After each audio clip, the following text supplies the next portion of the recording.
Okay, so we are going to do some sublimation. I already recorded all of this once, and I ended up with a batch of 4 tumblers that were not perfect. I didn't like the original technique I tried, and I should have done one before I did 4 cups.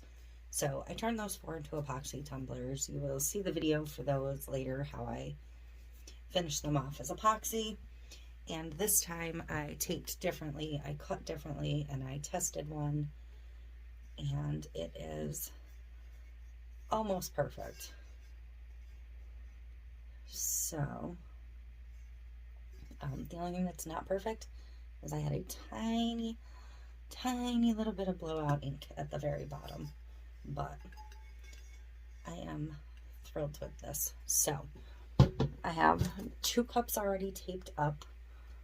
I'm going to tape up one more. I'm going to have everything ready before I turn the heat press on this time, because when it's ready to go, it's ready to go, and it drives me crazy. So, this time I cut them shorter so they don't go over the curve of the cup, and hopefully I applied those to the right direction. But I cut them shorter, and I left a little bit of an overhang. So, I'm going to scooch this a minute. I'm going to tilt you down some. Move my cup out of the way. Alright, so, tumbler face down, image face down, and I'm going to have my first little piece of tape ready to go. This tape dispenser I bought, absolute trash. The reviews on all of these things are mixed, and well, this one is probably going to get another crap review because it's just junk. So I'm actually going to just put one piece of tape on the overhang side just so I'm ready. Okay, so image face down on the table. The side with no overhang, I'm going to touch to the cup first, and then I'm going to go over that overlap and pull it as tight as humanly possible. And then I'm going to add a couple little more pieces.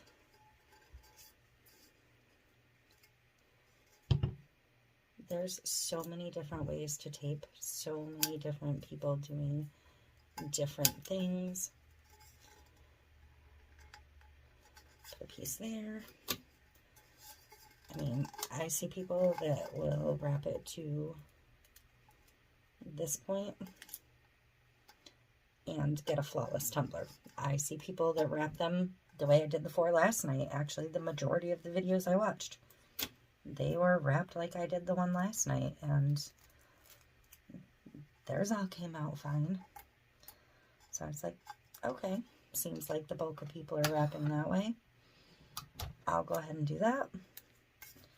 Yeah, no, mine looked like trash. So, I'm going to pull my cup cradle in,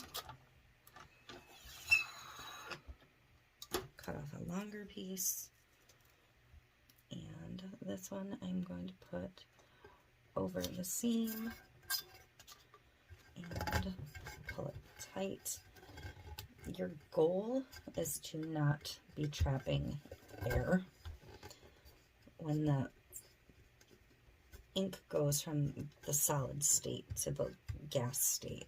Any air you have trapped will create a pocket. So I'm going to, not over the lip, just at the edge, I'm going to wrap and stretch tight. A lot of people say this isn't necessary. I'm just going to do it for now. I don't really have enough cups to waste, and I don't want to have to turn all of them into epoxy tumblers. Not that it was a big deal doing that today with this set of 4, but And I'm going to do the same thing at the bottom. I'm not really looking to overlap. I'm just looking to put some extra pressure on my bottom.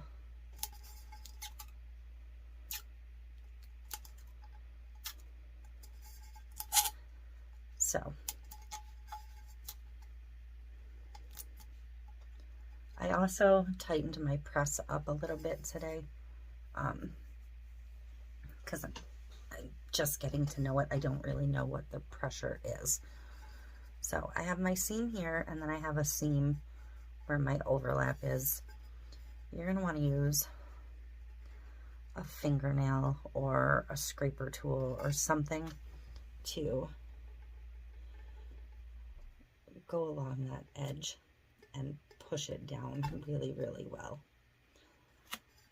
A thumbnail would work better, but I don't currently really have any good thumbnails, so I'm just using whatever nail works. But that'll help push any air out of there. And I also want to do that where my overlap seam is, if I can find it.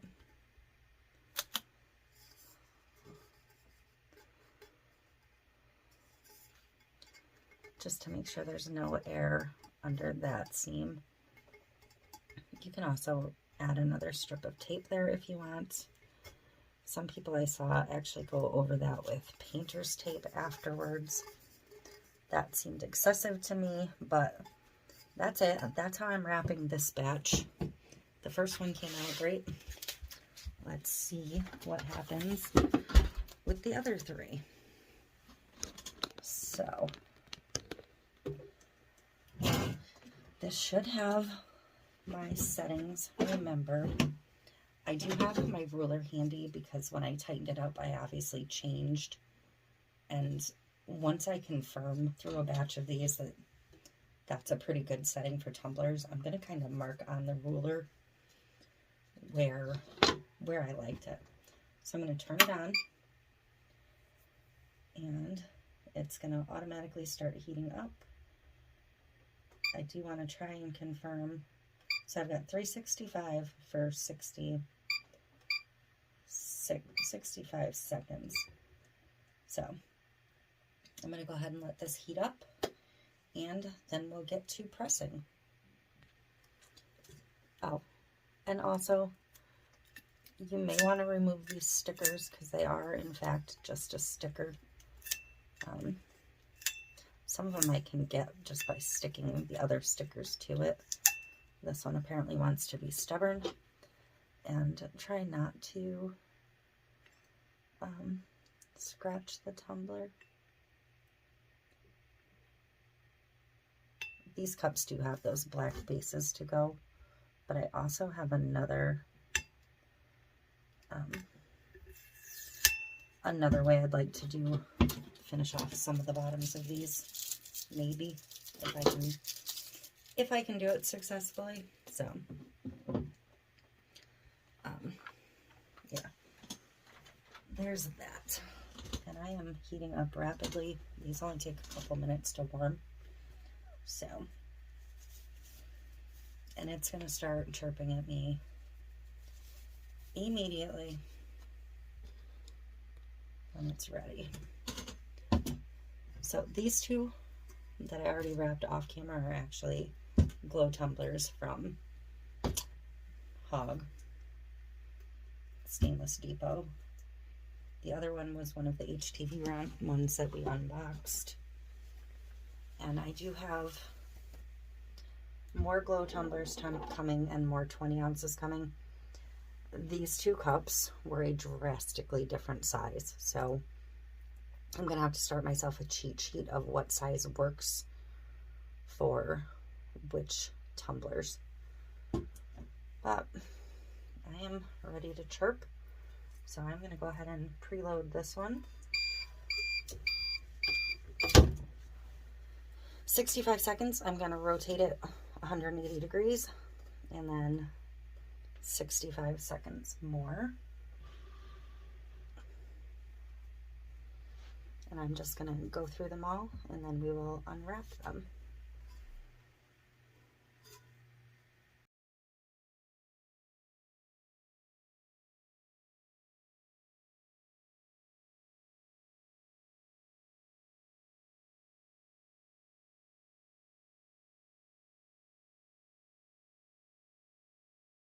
Okay, so while that one bakes on side A, I'm going to start peeling this second one. These are very hot. Be sure to wear your gloves.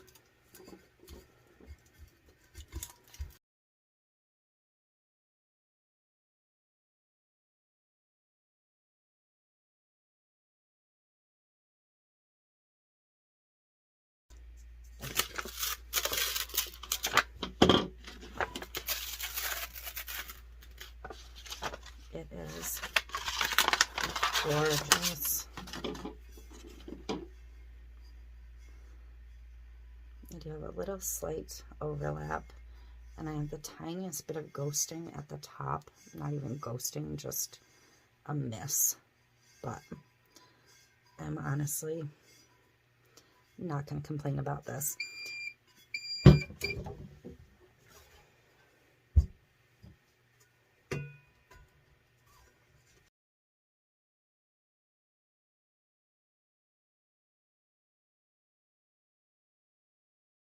Tumbler.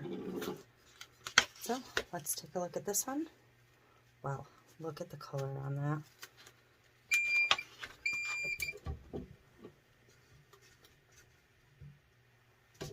I think that was the first pass. This is stunning. I could have gone up just a tiny bit higher with my image, but, and again, this is a product of my paper trimmer, is just not perfectly trimming them. But that is absolutely stunning. Definitely a win. So, yay, I think I figured it out. I need to make myself some notes in my notebook. Yeah, I am super happy.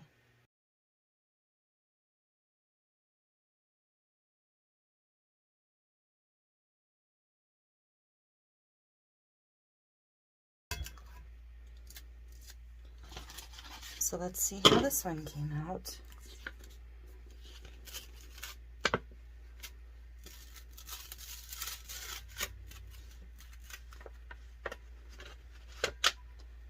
I like that slow reveal.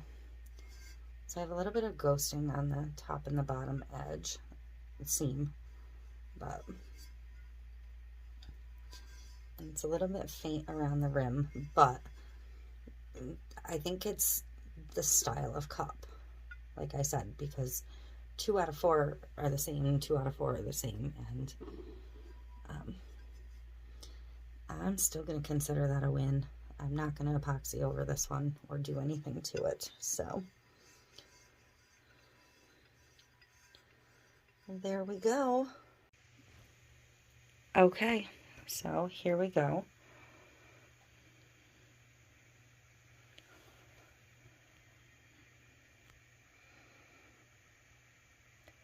I am really pleased with these overall. They may still be a little bit hot, some of them. This one's cool because this was my test. This one's the last one that just came out, so it's going to be the hottest.